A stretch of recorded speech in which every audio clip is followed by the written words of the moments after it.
संसद की नई बिल्डिंग के उद्घाटन समारोह पर बड़ी तकरार। 19 दलों ने किया बहिष्कार का ऐलान। राष्ट्रपति से उद्घाटन न कराने पर विपक्ष को ऐतराज। 28 मई को नए संसद भवन का उद्घाटन। नए संसद भवन में रखा जाएगा सेंगोल। समारोह को भव्य बनाने में जुटी केंद्र सरकार। केंद्र के अध्यादेश पर सियासी जंग। अरविंद केजरीवाल ने की उद्धव ठाकरे से मुलाकात। राज्यसभा में मांगा समर्थन।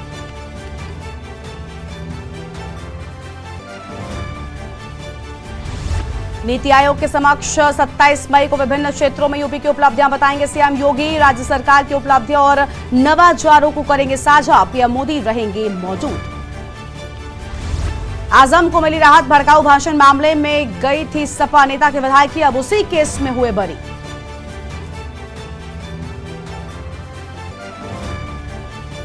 आप सांसद संजय सिंह के करीबियों पर ईडी का छापा। शराब नीति केस में एक्शन। संजय बोले, मेरे साथी के पिता कैंसर पीड़ित, ये जुर्म के इंतहा। आप देख रहे हैं के न्यूज, खबरों का सारथी। नमस्कार, आप देख रहे हैं के न्यूज इंडिया और मैं हूं आपके साथ गरिमा वाजपेयी। बड़ी खबर से बुलेटिन की शुरुआत करते हैं। खबर पंजाब से सामने आ रही है। पंजाब से बड़ी खबर आपको बता दें, जहां पंजाब में फिर खेला गया खूनी खेल। एक बार फिर से खूनी खेल पंजाब में हुआ। गैंगस्टर की ताबड़तोड़ गोलियां मारकर हत्या कर दी गई है। तो गैंगस्टर की ताबड़तोड़ गोलियां मारकर हत्या की गई और जर्नैल सिंह की हत्या 24 गोलियां मारकर मौत के घाट उतारा गया है। गैंगस्टर का अंत। सीसीटीवी में कैद हुई तस्वीरें। पूरा वाकया वहीं लगे कैमरे में कैद हो गया है। पंजाब में एक बार फिर से खूनी खेल की तस्वीरें सामने आई हैं। तो पंजाब में एक बार फिर से खेला गया खूनी खेल। गैंगस्टर की ताबड़तोड़ गोलियां मारकर हत्या कर दी गई। तो ताबड़तोड़ गोलियां मारकर गैंगस्टर की हत्या हुई। जर्नल सिंह की हत्या 24 गोलियां मारी गई हैं। इस वक्त की बड़ी खबर आपको हम बता दें, जहां पर गैंगस्टर का अंत। सीसीटीवी में तस्वीरें हुई कैद। तो सीसीटीवी में तस्वीरें कैद हो गई हैं और पंजाब में एक बार फिर से खूनी खेल खेला गया है। तो पंजाब में फिर से खेला गया खूनी खेल। गैंगस्टर की ताबड़तोड़ गोलियां मारकर हत्या हुई और जर्नल सिंह की हत्या से हड़कंप मचा। 24 गोलियां मारकर जनरल सिंह को मौत के घाट उतार दिया गया। गैंगस्टर का अंत हो गया। वहीं सीसीटीवी में भी ये तस्वीरें कैद हो गई हैं। पंजाब में एक बार फिर से खूनी खेल खेला गया है। ये आम खबर आपको हम बता दें, जहां पर पंजाब में एक बार फिर से हुआ खूनी खेल। गैंगस्टर की ताबड़तोड़ गोलियां मारकर हत्या कर दी गई। तो ताबड़तोड़ गोलियां मारकर हत्या की गई। जनरल सिंह की हत्या, मारी गई 24 गोलियां। पंजाब में एक बार फिर से खूनी खेल खेला गया है। गैंगस्टर का अंत हो गया और पूरा वाकया वहीं लगे कैमरे में कैद हो गया है। तो एक बार फिर से पंजाब में खूनी खेल खेला गया। गैंगस्टर की ताबड़तोड़ गोलियां मारकर हत्या हुई। अहम खबर आपको हम बता दें, जनरल सिंह की हत्या 24 गोलियां मारकर कर दी गई।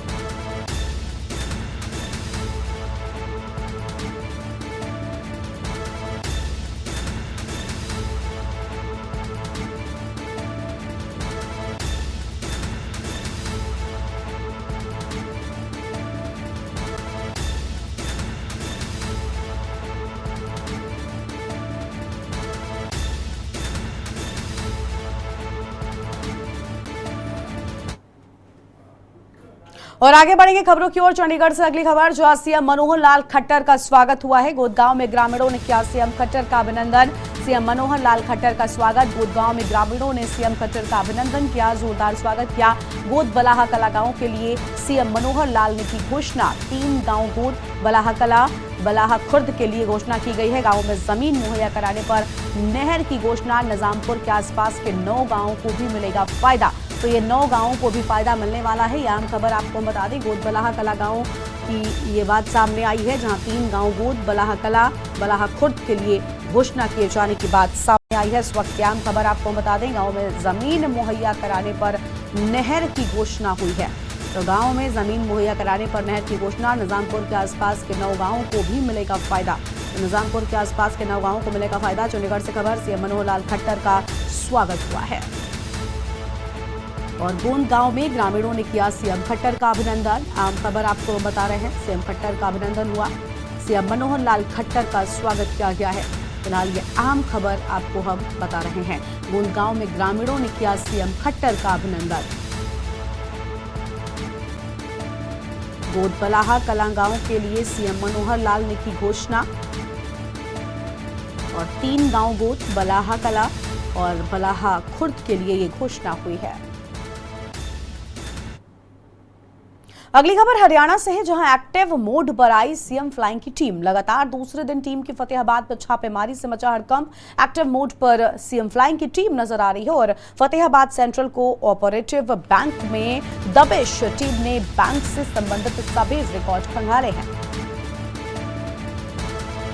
टीम ने की बैंक से संबंधित रिकॉर्ड रजिस्टर की जांच। बैंक द्वारा लगाए गए टेंडर दस्तावेजों की जांच जारी। सीएम फ्लाइंग की दबिश के बाद हड़कंप मचा हुआ है। अहम खबर आपको बता दें, जहां फतेहाबाद सेंट्रल कोऑपरेटिव बैंक में टीम की दबिश दी गई है। टीम ने बैंक से संबंधित सभी रिकॉर्ड खंगाले हैं।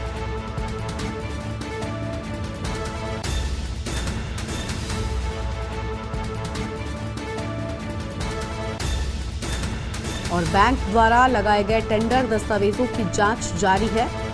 सीएम फ्लाइंग की दबिश के बाद हड़कंप मचा हुआ है। हरियाणा से खबर, एक्टिव मोड पर आई सीएम फ्लाइंग की टीम और लगातार दूसरे दिन टीम की फतेहाबाद में छापेमारी। तो लगातार दूसरे दिन टीम की छापेमारी, एक्टिव मोड पर आई सीएम फ्लाइंग की टीम।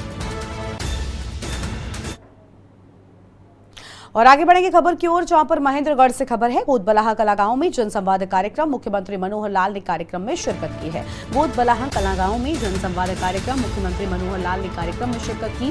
5.31 करोड़ के प्राथमिक स्वास्थ्य केंद्र का उद्घाटन किया है। 3 बच्चों को जन्मदिन की शुभकामनाएं दी हैं। 10वीं में अच्छा परिणाम लाने वाले विद्यार्थियों को किया सम्मानित। जनसंवाद कार्यक्रम के तहत जनता की सीएम ने सुनी समस्या। मुख्यमंत्री मनोहर लाल ने कार्यक्रम में शिरकत की है। अहम खबर आपको बता दें, मुख्यमंत्री मनोहर लाल खट्टर ने कार्यक्रम में की शिरकत। 5.3 करोड़ की प्राथमिक स्वास्थ्य सुविधाओं की बात सामने आई है। 3 बच्चों को जन्मदिन की शुभकामनाएं भी दी हैं मुख्यमंत्री ने और जनता की समस्याओं को भी सुना है।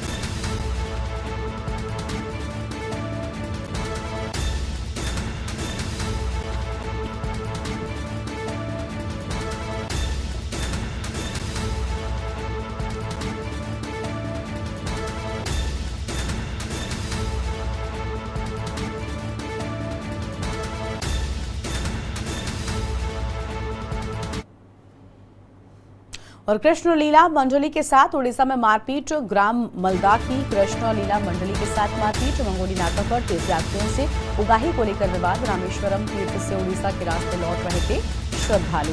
मंगोली नाका पर तीर्थयात्रियों से उगाही को लेकर विवाद हुआ।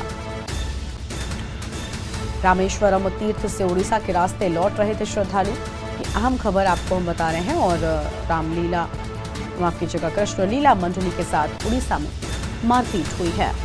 ग्राम मलदा की कृष्ण लीला मंडली के साथ मारपीट हुई। फिलहाल ये आम खबर। और मंगोली नाका पर तीर्थ यात्रियों से उगाही को लेकर विवाद।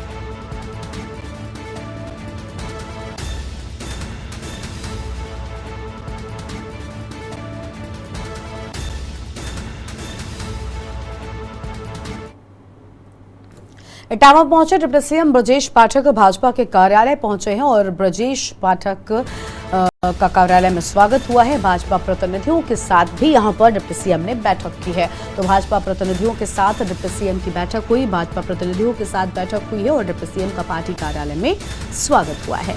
आम खबर आपको बता दें, जहां पर भाजपा प्रतिनिधियों के साथ की ये बैठक है। और इटावा पहुंचे डिप्टी सीएम ब्रजेश पाठक।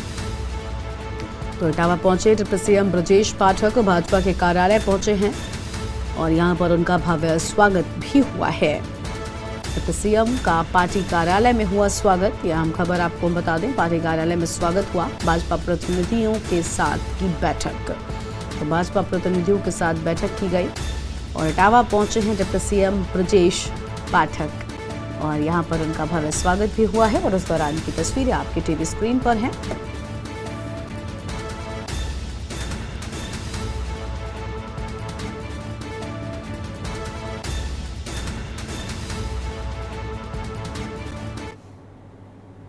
और देवबंद में एनआईए की ताबड़तोड़ छापेमारी, एक व्यक्ति को हिरासत में लिया गया है, पूछताछ जारी है। एनआईए टीम कोतवाली में संदिग्ध से कर रही है पूछताछ।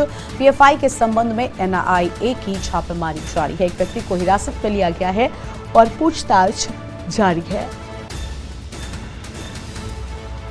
तो यह अहम खबर आपको हम बता दें, जहां पर पीएफआई के संबंध में एनआईए की छापेमारी हुई है। तो पीएफआई के संबंध में एनआईए की छापेमारी, देवबंद में एनआईए की ताबड़तोड़ छापेमारी से हड़कंप मचा और एक व्यक्ति को हिरासत में लिया गया, वहीं पूछताछ जारी है। तो एक व्यक्ति को हिरासत में लेकर पूछताछ की गई है। ये अहम खबर आपको हम बता दें, जहां पीएफआई के संबंध में एनआईए की छापेमारी जारी।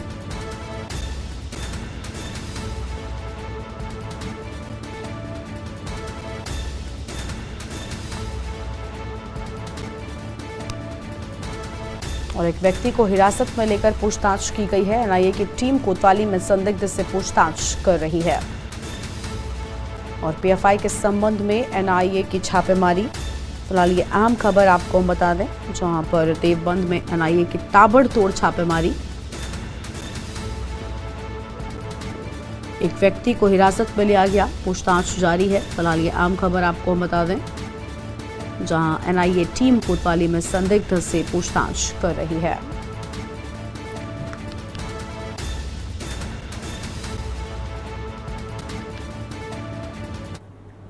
अगली खबर लखनऊ से है, जहां पर देश में डिजिटल तकनीकी से विकास हो रहा है। आशा वर्कर को इस मुहिम से जोड़ने की शुरुआत हुई। डिजिटल लेन देन में भी लोगों को जोड़ा जा रहा है।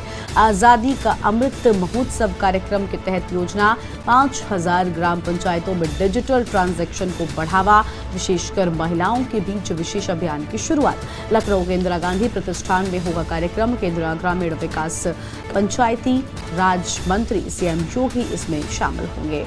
तो ये आम खबर आपको हम बता दें, जहां पर विशेषकर महिलाओं के लिए के बीच विशेष अभियान की शुरुआत की बात सामने आई है। ये आम खबर लखनऊ के इंदिरा गांधी प्रतिष्ठान में कार्यक्रम होगा और कार्यक्रम को लेकर तैयारियां, वहीं केंद्रीय ग्रामीण विकास राज्य मंत्री की बात और महिलाओं के बीच विशेष अभियान की शुरुआत होगी। ग्राम पंचायत स्तर पर डिजिटल लेन देन को प्रोत्साहन मिले, ये भी इसमें ध्यान में रखा जाएगा। आईजीटी में होगा कार्यक्रम। मेरा नाम राघवेंद्र प्रताप सिंह है। मैं भारत सरकार के रूरल डेवलपमेंट डिपार्टमेंट में नेशनल रूरल लाइवलीहुड में डायरेक्टर के पद पर कार्य कर रहा हूँ। जैसा कि आज आपने देख रहे होंगे कि भारत में एक डिजिटल क्रांति का दौर चल रहा है और बहुत ही आगे चल रहा है। तो जब तक गांव तक ये डिजिटल क्रांति न पहुंचे, तब तक इस जो डिजिटल का कार्यक्रम है पूरे देश में एक क्रांति नहीं ला पाएगा। उसी की एक कड़ी में जो आप देख रहे हैं कि ये जो हमारी गांव में, जैसा मैं आपको बताऊं कि हम लोग अभी तक 9 करोड़ हमारी जो गांव की महिलाएं हैं उनको स्वयं सहायता समूह, जिसको एसएचजी कहते हैं और हम अपने भाषा में उसको दीदी लोग कहते हैं, 9 करोड़ हाउस होल्ड को जोड़ चुके हैं। तब जब 9 करोड़ हाउस होल्ड को जोड़ चुके हैं तो गांव में बहुत सारे आयाम उनके माध्यम से चलाए जा रहे हैं, जो कि हमारी एसएचजी के जो समूह के सदस्य हैं उनके साथ साथ गांव के लोगों के लिए भी वो चीज़ है। उसी कड़ी में एक है कि बीसी सखी, जिसको हम कहते हैं बैंक करस्पॉन्डेंस सखी। आगरा से खबर, जहां पैमाइश करने गई राजस्व टीम पर हमला। महिलाओं ने राजस्व टीम पर पथराव किया है। राजस्व टीम ने खेतों की तरफ भागकर अपनी जान बचाई है। महिलाओं का पथराव करते हुए वीडियो वायरल हो गया। पैमाइश करने गई राजस्व की टीम पर हमला हुआ है और डीएम बाह से खरंजे पर अवैध कब्जे की हुई थी शिकायत।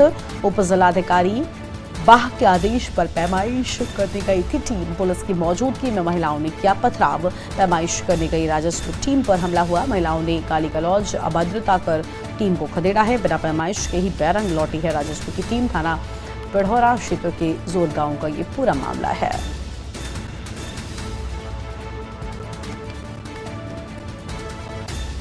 और अब जिलाधिकारी को मिली थी शिकायत। पुलिस की मौजूदगी में महिलाओं ने पथराव कर दिया। पैमाइश करने गई राजस्व टीम पर हमला बोला गया है। तो पैमाइश करने गई राजस्व की टीम पर हमला बोला गया। महिलाओं ने गाली गलौज और अभद्रता कर टीम को बाहर खदेड़ा है और बिना पैमाइश के ही बैरंग लौटी राजस्व की टीम।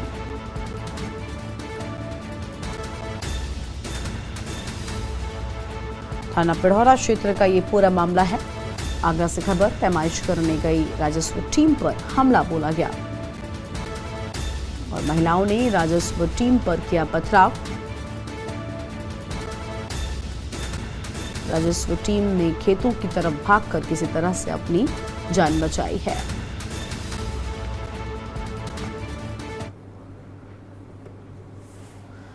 और आगे बढ़ेंगे आप खबरों की ओर। बुलंदशहर से अगली खबर है, जहां पर जिला अस्पताल में स्वास्थ्य सेवाओं का सच सामने आया है। तीमारदार बेटे की गोद में बुजुर्ग महिला मरीज का वीडियो वायरल हो गया और बुजुर्ग मां को गोद में उठाकर बेटा पहुंचा अस्पताल। अस्पताल में नहीं मिला बुजुर्ग मरीज को स्ट्रेचर। जिला अस्पताल में स्वास्थ्य सेवाओं का सच सामने आया है। तीमारदार बेटे की गोद में बुजुर्ग महिला मरीज का वीडियो वायरल हुआ। अस्पताल में बगैर स्ट्रेचर मरीज और तीमारदारों को परेशानी। बुलंदशहर के जिला अस्पताल का ये पूरा मामला है।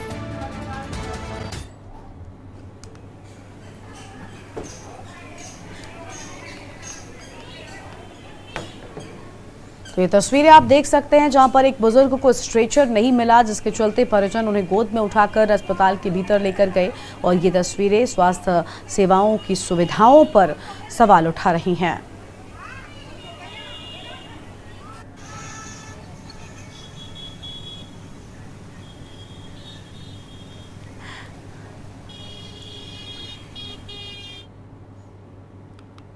और सहारनपुर को वंदे मातरम ट्रेन की सौगात मिली है। दून से सहारनपुर होकर आनंद विहार स्टेशन जाएगी ट्रेन।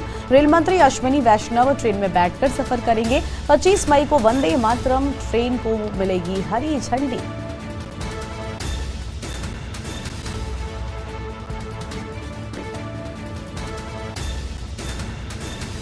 तो 25 मई को ट्रेन को हरी झंडी मिलेगी और सहारनपुर को मिली है ट्रेन की सौगात। दून से सहारनपुर होकर आनंद विहार स्टेशन जाएगी ट्रेन।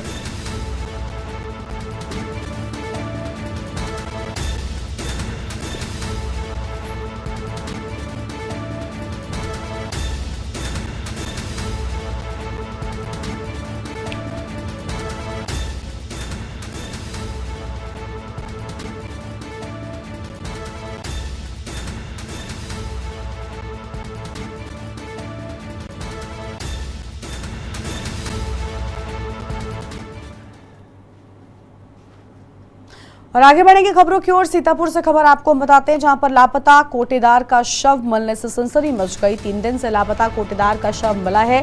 लापता कोटेदार का शव मिलने से मची सनसनी। 3 दिन से लापता कोटेदार का शव मिला है और 21 मई की शाम बाइक से बाजार को निकला था कोटेदार।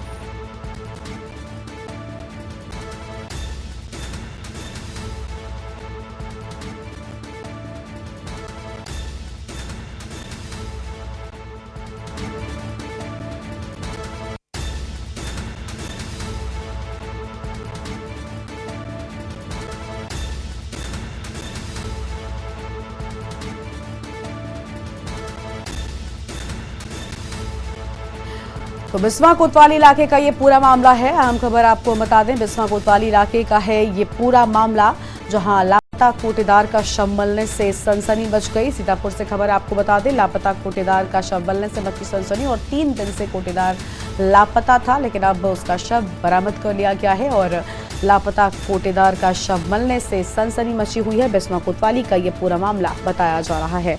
3 दिन से लापता कोटेदार का मिला शव। 3 दिनों से ये कोटेदार लापता था और 21 मई की शाम बाइक से बाजार को निकला था कोटेदार।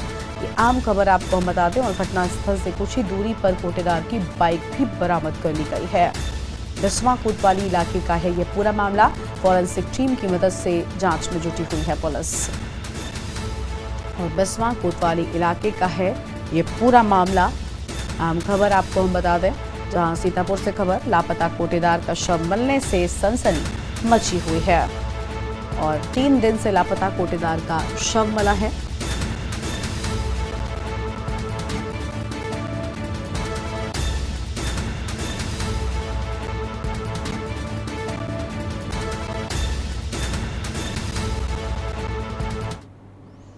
कानपुर से अगली खबर, जहां पर लूट और हत्या के आरोपी गिरफ्त से दूर है। 15 दिनों के बाद भी चकेरी पुलिस के हाथ खाली हैं।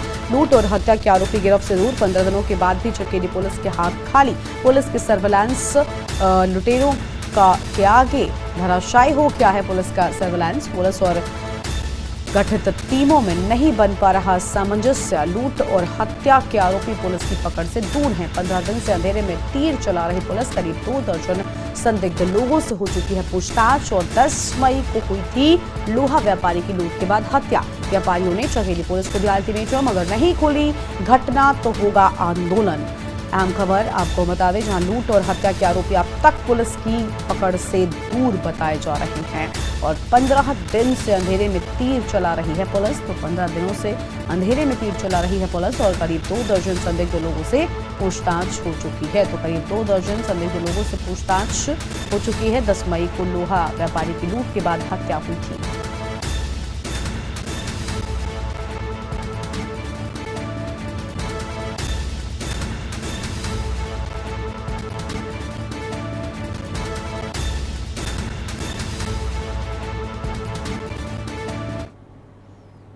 और कासगंज से खबर, जहां पुलिस ने शातिर अपराधी की संपत्ति जब्त की। अपराधी की 1 करोड़ 60 लाख की संपत्ति जब्त हुई है और मुनादी के बाद 3 दुकान, 1 मकान पुलिस ने जब्त कर लिया है। 5 करोड़ रुपए से ज्यादा की संपत्ति जब्त हो चुकी है। पुलिस ने शातिर अपराधी की संपत्ति जब्त कर ली। अपराधी की 1 करोड़ 60 लाख की संपत्ति जब्त हुई है। एटा पुलिस पहले ही जब्त कर चुकी है संपत्ति। 6 करोड़ 60 लाख का संपत्ति पर पुलिस ने सील लगा दी है। तो 6 करोड़ 60 लाख की संपत्ति पुलिस ने सीज कर दी है। 5 करोड़ रुपए से बताया जा रहा है ज्यादा की संपत्ति और पुलिस ने शातिर अपराधी की संपत्ति जब्त की है। फिलहाल ये अहम खबर आपको हम बता दें, जहां पर 1 करोड़ 60 लाख की एक अपराधी की संपत्ति जब्त हुई है और एटा पुलिस पहले ही संपत्ति जब्त कर चुकी है।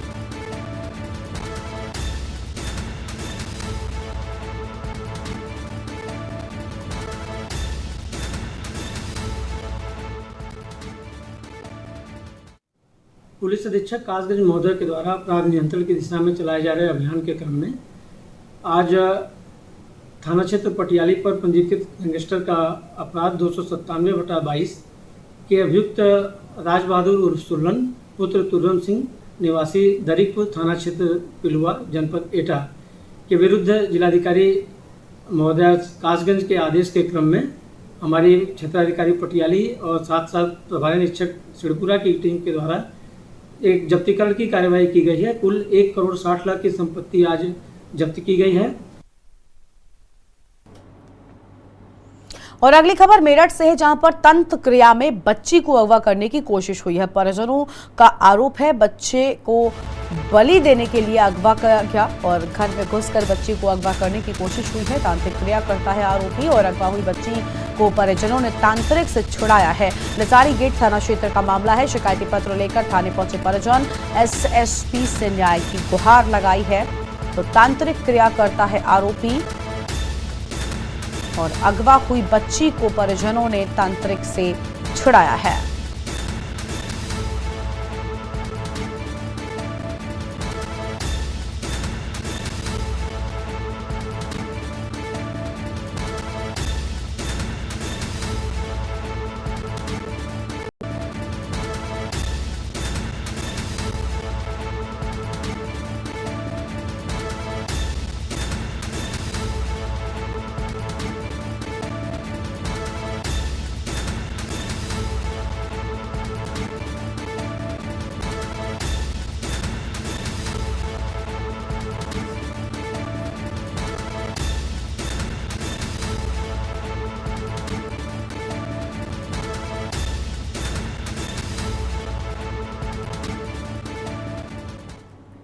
और एक छोटे से ब्रेक के लिए यहाँ पर रुक रहे हैं, कहीं मत जाएगा, चल लौटेंगे।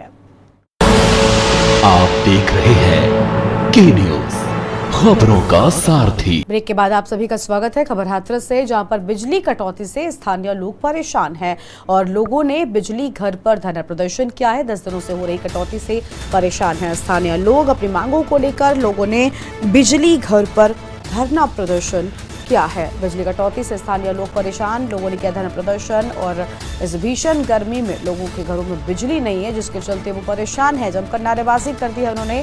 सदर कोतवाली क्षेत्र के वर्मा कॉलोनी का ये पूरा मामला बताया गया है। तो बिजली कटौती से स्थानीय लोग परेशान हो गए। तो बिजली कटौती से परेशान स्थानीय लोगों ने बिजली घर पर धरना प्रदर्शन किया है। ये अहम खबर आपको हम बता रहे हैं। और बिजली विभाग के खिलाफ लोगों ने जमकर नारेबाजी भी की है। तो बिजली विभाग के खिलाफ लोगों ने जमकर की नारेबाजी। सदर कोतवाली क्षेत्र के वर्मा कॉलोनी का ये पूरा मामला है। और हाथरस से खबर, बिजली कटौती के चलते परेशान लोगों ने किया धरना प्रदर्शन। लोगों ने बिजली घर पर धरना प्रदर्शन किया है। आम खबर आपको बता दें। और 10 दिन से हो रही कटौती से परेशान हैं स्थानीय लोग। अपनी मांगों को लेकर लोगों ने बिजली घर पर दिया धरना। बिजली कटौती से स्थानीय लोग परेशान। अहम खबर आपको हम बता दें, जहां पर स्थानीय लोग परेशान और लोगों ने बिजली घर पर धरना प्रदर्शन किया है। गर्मी के मारे हाल बेहाल है। इन्होंने अपने ऊपर ही अपने विश्वास से लाइट कटौती कर रखी है, जबकि ऊपर से कोई आदेश नहीं है।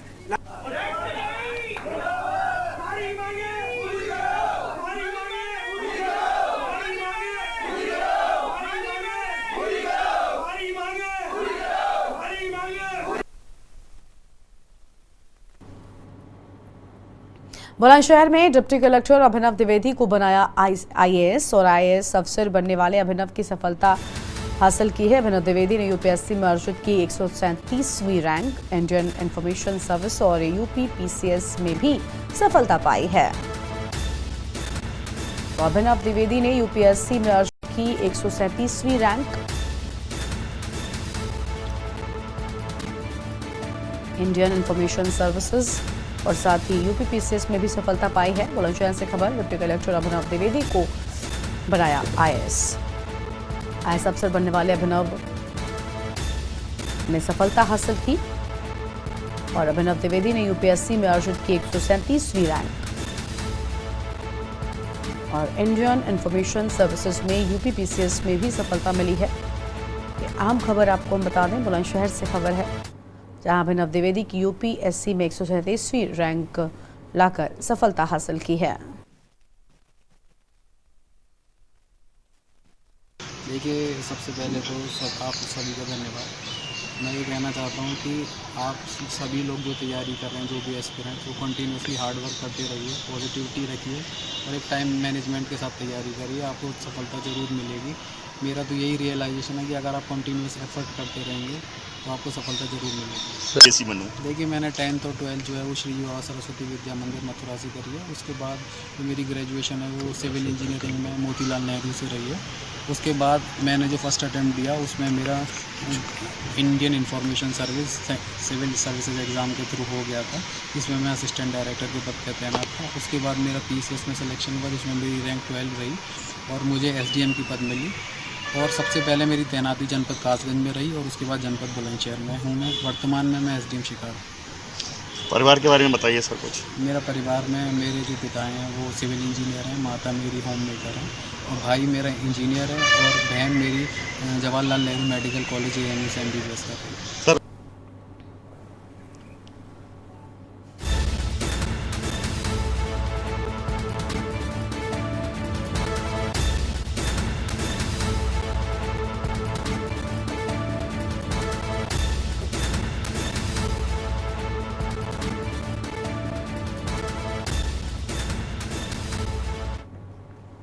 और अगली खबर बहराइच से, जहां पर चीनी मिल के बॉयलर में 2 मजदूर झुलसे हैं। मजदूर झुलसने से आपको बता दें कि यहां पर मचा हड़कंप। डिस्टिलरी प्लांट के बॉयलर में झुलसे मजदूर गंभीर अवस्था में जिला अस्पताल में भर्ती कराया गया। थाना फखरपुर के परसेंटी इलाके की घटना है। चीनी मिल के बॉयलर में 2 मजदूर झुलसे। चीनी मिल के बॉयलर खुलने से हुआ हादसा, दोनों घायलों का जिला अस्पताल में चल रहा इलाज। घटना से मौके पर छाया रहा अफरा तफरी का माहौल।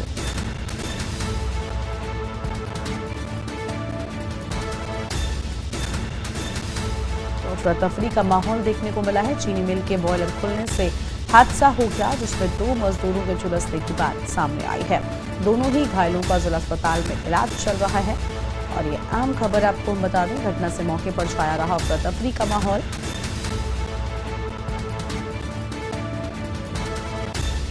बहराइच से खबर, चीनी मिल के बॉयलर में 2 मजदूर झुलसे हैं और डिस्टिलरी प्लांट के बॉयलर में झुलसे मजदूर।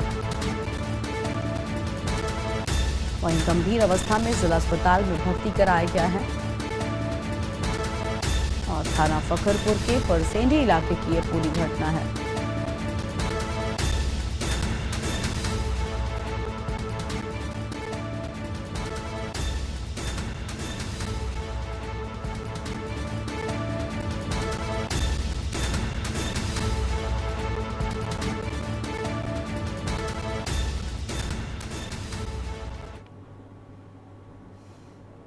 अमरोहा से खबर है, जहां बस को रोककर छात्र छात्राओं के साथ मारपीट हो गई। बाइक सवार युवकों ने बस का पीछा कर तोड़फोड़ की।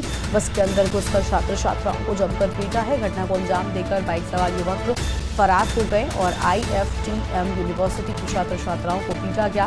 पुलिस ने कुलसचिव की तहरीर पर किया मुकदमा दर्ज। तो पुलिस ने कुलसचिव की तहरीर पर मुकदमा दर्ज कर लिया है और डिडौली थाना क्षेत्र के JE के पास का ये पूरा मामला है। IFTM यूनिवर्सिटी के छात्र छात्राओं को पीटा गया है। फिलहाल ये आम खबर आपको बता दें, पुलिस ने कुलसचिव की तहरीर पर मुकदमा दर्ज कर दिया है। तो पुलिस ने कुलसचिव की तहरीर पर मुकदमा दर्ज किया। मामले में 9 लोगों पर मुकदमा दर्ज किया गया है। आम जानकारी आपको बता दें, जहां डिडौली थाना क्षेत्र के JE के पास का ये पूरा मामला बताया जा रहा है। और अमरोहा से खबर, बस को रोककर छात्र छात्राओं के साथ मारपीट हो गई। बाइक सवार युवकों ने बस का पीछा कर तोड़फोड़ की है।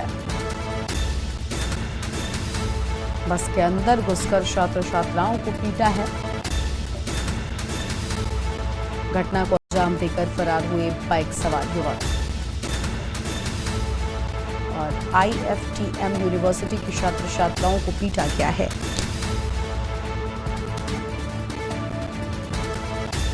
पुलिस ने कुलसचिव की तहरीर पर मुकदमा दर्ज कर लिया है। तो पुलिस ने कुलसचिव की तहरीर पर मुकदमा दर्ज किया। फिलहाल ये आम खबर आपको हम बता दें, जहां अमरोहा में बस रोककर स्टूडेंट्स के साथ मारपीट की घटना को अंजाम दिया गया है। थाना पाकबड़ा क्षेत्र के लोधीपुर स्थित IFTM कॉलेज के छात्रों के बीच थाना डिडोली क्षेत्र के ग्राम जोई में हुए झगड़े के संबंध में IFTM के कुलसचिव द्वारा एक लिखित तहरीर दी गई है, जिसके संबंध में उचित धाराओं में अभियोग पंजीकृत कर लिया गया है। विवेचना प्रचलित है। जिस प्रकार के साक्ष्य प्राप्त होंगे तदनुसार कार्रवाई कराई जाएगी। और देश में हुई नोटबंदी के बाद लोगों पर लगातार कर्जा बढ़ता गया। पहले लोगों को नोटबंदी नुकसान पहुंचा या फिर उसके बाद कोरोना काल में लोगों की कमर टूट गई और अब सरकार ने 2000 के नोट को बंद कर दिया। लेकिन भारत में लोगों के ऊपर लगातार कर्जा बढ़ता जा रहा है। बता दें कि निःशुल्क कर्ज मुक्ति भारत अभियान के तहत दिल्ली के जंतर मंतर पर सैकड़ों की संख्या में लोग शामिल हुए हैं, जिसमें काफी संख्या में महिलाएं भी थीं और हाथों में तिरंगा लेकर जंतर मंतर पहुंचे लोग धरना प्रदर्शन में शामिल हुए हैं। लोगों ने 1 दिन की सांकेतिक भूख हड़ताल की। इस दौरान इस अभियान का नेतृत्व कर रहे शहनवाज चौधरी ने बताया कि देश में कर्जा मुक्त अभियान 10 महीनों से चल रहा है। लाखों लोग इस अभियान से जुड़ चुके हैं और उनकी जानकारी में अब तक 7 बार वित्त मंत्रालय को और 4 बार प्रधानमंत्री कार्यालय को ज्ञापन भी भेजा जा चुका है, लेकिन अभी तक सरकार की ओर से कोई संतोषजनक जवाब नहीं आया है।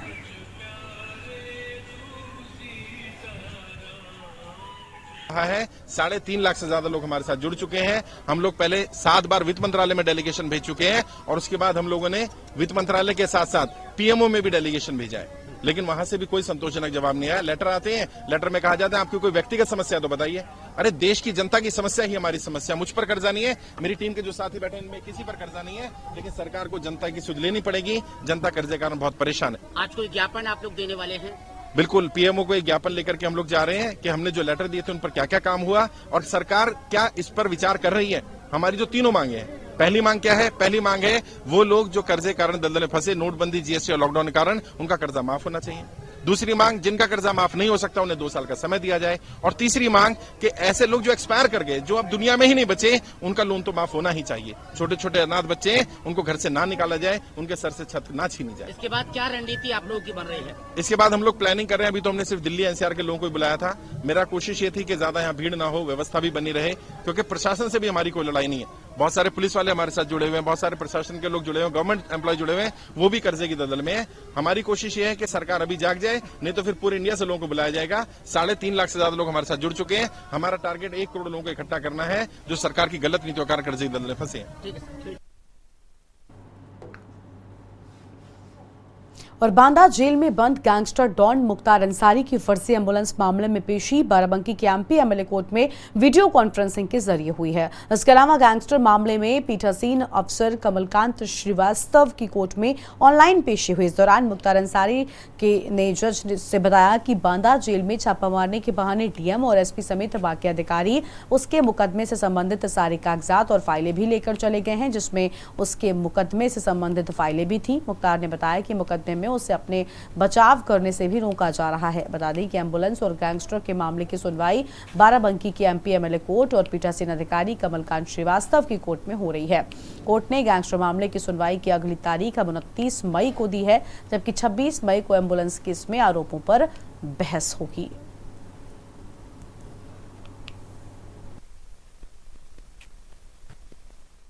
अंसारी साहब की पेशी एम्बुलेंस केस में एससीजीएम 19 एमपी एमएलए कोर्ट में थी और कल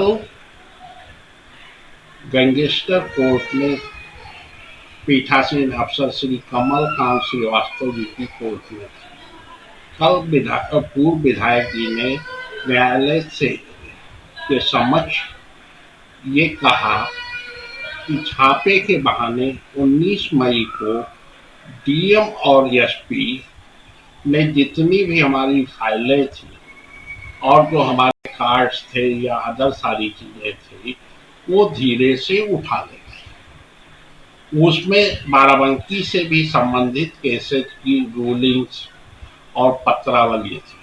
तो इसका मतलब ये है, और उन्होंने सीधे सीधे ये कहा कि मुझे बचाव करने से भी रोका जा रहा है। न्यायालय की जो प्रक्रिया है तो उसके बारे में उन्होंने मुझसे भी कहा कि आप एक प्रार्थना पत्र इस संदर्भ में अगली तिथि 29 मई को दे दीजिए। चंदौली जनपद के पंडित दीनदयाल उपाध्याय नगर रेलवे जंक्शन पर आरपीएफ के मंडल सुरक्षा आयुक्त जतिन बी राज के दिशा निर्देशन में जागरूकता अभियान चलाया गया, जिसमें नाबालिग बच्चों की तस्करी रोकने हेतु तथा बहला फुसला कर ले जाने वालों के विरुद्ध सूचना देने के संबंध में जानकारी दी गई। साथ ही रेल यात्री को अनजान यात्री से खाने पीने का सामान न ग्रहण करने, चलती गाड़ी में न चढ़ने उतरने, पायदान पर यात्रा न करने, चलती गाड़ी में पत्थर न मारने को लेकर जागरूक किया गया। साथ ही रेलवे परिसर या चलती गाड़ी में किसी भी प्रकार की कोई समस्या होने पर रेलवे टोल फ्री नंबर 139 पर सूचना देने की हिदायत दी गई। जागरूकता अभियान के दौरान मानवाधिकार समस्या और समाधान सहायता संघ सासाराम के डायरेक्टर संजय कुमार गुप्ता और बचपन बचाओ आंदोलन के कोऑर्डिनेटर देशराज सिंह एवं चंदा गुप्ता शामिल रहे।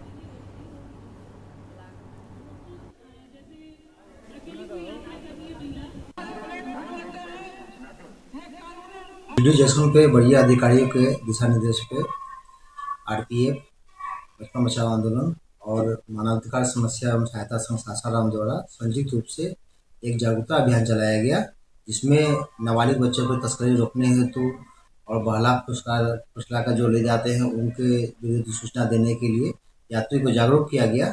साथ ही यात्रियों को जागरूक किया गया कि जो विकलांग यात्री हैं वही विकलांग कोच में चढ़ हैं और जो महिला यात्री अकेले सफर कर रही हैं वही महिला बोगी में चढ़ हैं, बाहरी कोई भी व्यक्ति न चढ़े। बिजनौर के मंडावर थाना क्षेत्र के द्वारिकापुरी इलाके में नशेड़ी पति द्वारा पत्नी की फरसे से काटकर हत्या करने वाले आरोपी पति को पुलिस ने गिरफ्तार कर लिया है। पुलिस आरोपी को गिरफ्तार कर जेल भेजने की कवायद में जुट गई है। एक दिन पहले पति पत्नी में मामूली विवाद हुआ था। नशेड़ी पति ने फरसे से पत्नी की हत्या कर दी थी और हत्या के बाद विजेंद्र मौके से फरार हो गया। विजेंद्र नशे का आदी है और अक्सर नशा करके घर में आकर पत्नी से विवाद करता रहता था। मामूली विवाद में विजेंद्र ने नीलम पर फरसे से वार कर उसका गला रेत कर हत्या कर मौके से फरार हो गया। पुलिस ने विजेंद्र के पिता नेपाल सिंह की तहरीर पर हत्या का केस दर्ज कर आरोपी की तलाश शुरू कर दी है।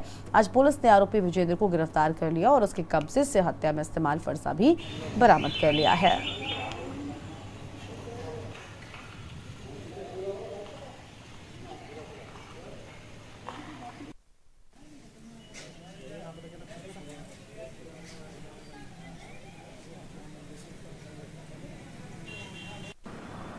थाना मंडावर क्षेत्र अंतर्गत बीती रात लगभग 11 बजे ग्राम द्वारकापुरी में एक दंपति पति पत्नी में आपस में विवाद हुआ। विवाद के दौरान ही पति ने एक धारदार हथियार से पत्नी की गर्दन रेत दी। सूचना प्राप्त होते ही तत्काल सुसंगत धाराओं में अभियोग पंजीकृत किया गया। शव को पोस्टमार्टम के लिए भेजा गया। घटना कारित करने के उपरांत पति जो अभियुक्त है वह भाग गया था। अथक प्रयास के बाद हमारी मंडावर टीम ने अभियुक्त की गिरफ्तारी कर ली है। माननीय न्यायालय के समक्ष प्रस्तुत करके अन्य विधिक कार्यवाही पूर्ण की जाएगी। और यहाँ प्रतिदिन करोड़ों का टर्नओवर किया जाता है, लेकिन वर्तमान में यहाँ के व्यापारियों को परेशानियों का सामना करना पड़ रहा है। लगातार अवैध रूप से बढ़ते अतिक्रमण रोकने में अधिकारी सचिव भी नाकाम है। बताया गया कि छुट्टी के दिन अवैध रूप से डिब्बे और खोखे अंदर लाकर अवैध रूप से यहाँ दुकानदारी शुरू करने लगे हैं, जिससे कि यहाँ आने वाले किसानों को अपने ट्रैक्टर मोड़ने और रखने में, अनलोड करने में भारी परेशानी उठानी पड़ रही है। तो वहीं व्यापारियों को भी बड़े वाहन भी लोड करने में परेशानी का सामना करना पड़ रहा है। बताया गया कि ठेकेदार सत्ता से जुड़ा हुआ है, इसलिए अधिकारी कुछ बोलते नहीं, लेकिन परेशानी यहाँ के व्यापारी और किसानों को झेलनी पड़ती है। आखिर इस समस्या से छुटकारा कब मिलेगा?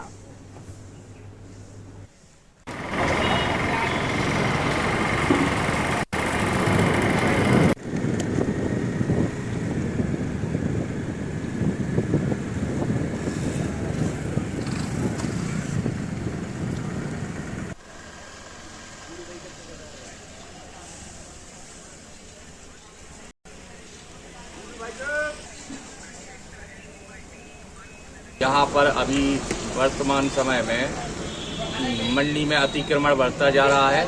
आए दिन नए डिब्बे खोखे जो होते हैं वो रखवाए जा रहे हैं, जबकि इनका प्रवेश वर्जित है। पैसे आदि लेके जैसे भी अपना सिस्टम बैठा के लोग अपने डिब्बे स्थापित कर रहे हैं। अभी वर्तमान में जब से नया टेंडर कैंटीन का ठेका हुआ है, उसके बाद से कई डिब्बे यहाँ पर रखे गए हैं।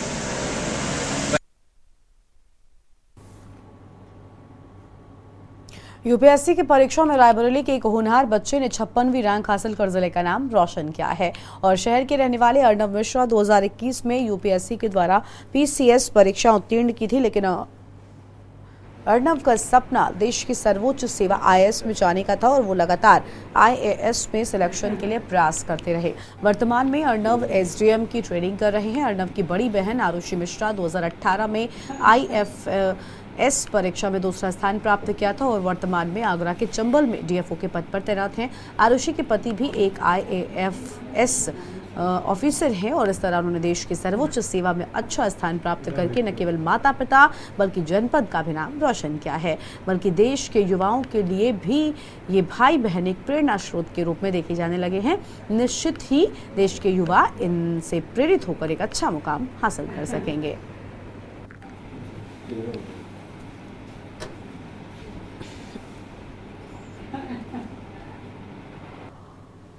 मतलब इस फीलिंग्स को वैसे तो शब्द में कहना बहुत मुश्किल है, बट एक सपना जो बहुत दिनों पहले देखा था, लेकिन जिसके लिए एक बहुत लंबी स्ट्रगल जो चल रही थी, वो स्ट्रगल आज फाइनली जाके ख़त्म हुई है।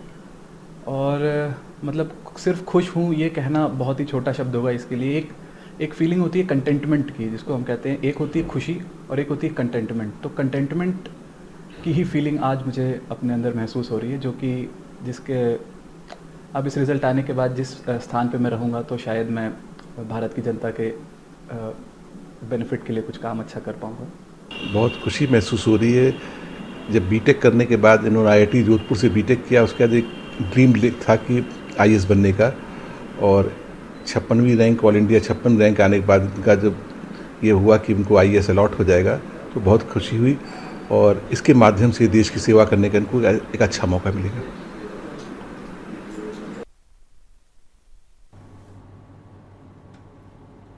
उत्तर प्रदेश के एटा के रहने वाले अजय यादव ने सिविल सेवा 2022 परीक्षा में सफलता हासिल कर माता पिता व जनपद का नाम रोशन किया है। इससे पहले वो पीपीएस के लिए चयनित हुए थे, उसमें उन्हें डीएसपी का पद मिला था। हालांकि उन्होंने उसे ज्वाइन नहीं किया था, उनका लक्ष्य आईएएस बनने का था। वो लगातार इसके लिए मेहनत कर रहे थे।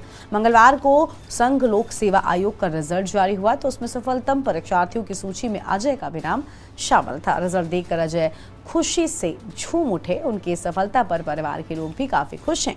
माता पिता के साथ ही रिश्तेदार, मित्र और पड़ोसियों ने उन्हें सफलता की शुभकामनाएं दी हैं।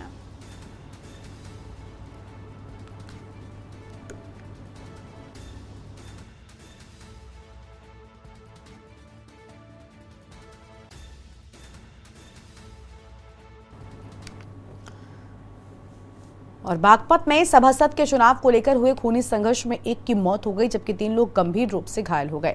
मौके पर पहुंची पुलिस ने घायलों को अस्पताल में भर्ती कराया, जहां उनका उपचार चल रहा है। तो वहीं पुलिस ने मृतक के शव को कब्जे में लेकर पीएम के लिए भिजवा दिया है।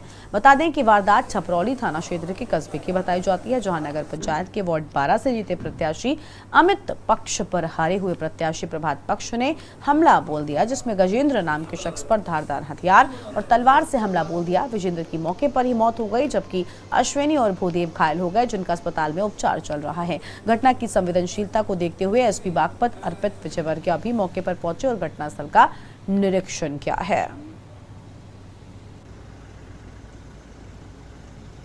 एक हाथ पे गिर गए, फिर दिनेश का लड़का आया मानविंदर, उसने भी मुझे बहुत भद्दी गाली दी, जो मैं मीडिया के सामने बता भी नहीं सकता पूरी तरह से। ठीक है, मैं वहाँ से आ गया सीधा थाने में, मेरे साथ 2-4 लोग और आ गए। हमने अपनी रिपोर्ट लिखवाई, ये हुआ।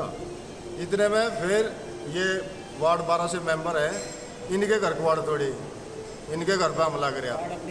फिर हमारा छोटा भाई था भूदेव स्वरूप वीर सेन, उसका फ़ोन आ गया, उसने भी लट मारी। फिर मेरे साथ जो थे गजेंद्र था और मिंटू अश्वनी था और जी धुरू था, अनुज मेंबर था पूर्व, ये सारे भाग लिए, माखन था, ये सारे भाग लिए। फिर जाके इन मामला गया। कल देर रात थाना छपरौली क्षेत्र के पट्टी चौधरान में 2 पड़ोसियों के बीच में किसी बात को लेकर कहासुनी हुई, जिसमें एक पक्ष के 3 लोगों को चोटें लगी। उनको घायल अवस्था में अस्पताल ले जाया गया, जहां दौरान उपचार एक व्यक्ति जिसका नाम गजेंद्र पुत्र वीरसेन है, उसकी मृत्यु हो गई। शव को पोस्टमार्टम के लिए मोर्चरी भेज दिया गया है। परिजनों की तहरीर पर अभियोग पंजीकृत कर लिया गया है। कुछ लोगों को हिरासत में लिया गया है। अग्रिम वैधानिक कार्रवाई सुनिश्चित की जा रही है। Thank you. उत्तर प्रदेश सरकार के डिप्टी सीएम ब्रजेश पाठक ने इटावा शहर के शिवनारायण मढ़या मलिन बस्ती का निरीक्षण किया है, जहां उन्होंने भाजपा के दलित कार्यकर्ता के यहां पहुंचकर टीका करवाया और वहां के लोगों से बात भी करी है। वहीं मौके पर भारतीय जनता पार्टी के तमाम नेता मौजूद रहे। डिप्टी सीएम ब्रजेश पाठक को लोगों ने अपनी समस्या को लेकर प्रार्थना पत्र दिया है।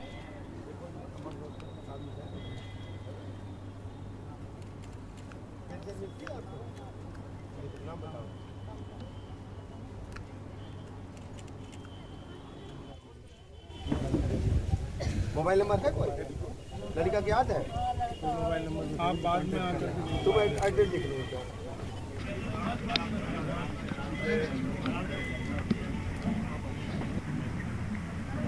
बढ़िया।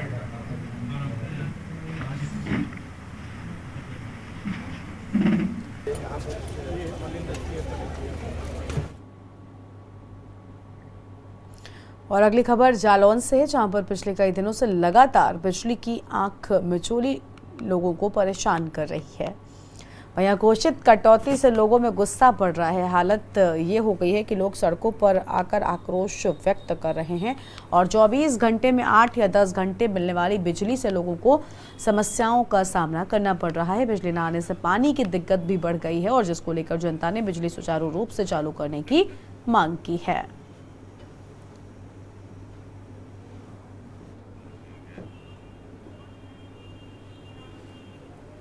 यहाँ एक 5 नंबर पे ओवरलोड है, उसकी कई सालों से मशीन जो है दूसरी आना थी, अब तक लाइन चालू नहीं हुई। जब तक उसकी डबल लाइन नहीं होगी तो समस्या हल नहीं होगी। डबल लाइन के लिए कुछ नहीं उच्च लेवल का है ये, तो एक्शन साहब बोलते थे हम 3 महीने में बनवा देंगे। यहाँ से दीप सिकाता जो है अंडरग्राउंड केबल बिछ चुकी है, आगे कार्रवाई स्थगित हो गई है। हाँ, एक और गर्मी का पारा तेजी से बढ़ता जा रहा है तो वहीं बिजली की समस्या भी क्रिएट होती जा रही है। जी हम बात कर रहे हैं जालौन की, जहां पर बिजली की समस्या को लेकर लगातार लोगों में परेशानी बढ़ती जा रही है। यहां तक नौबत ये आ रही है कि लोग आक्रोश को लेकर जाम तक लगाने तक की बात हो रही है।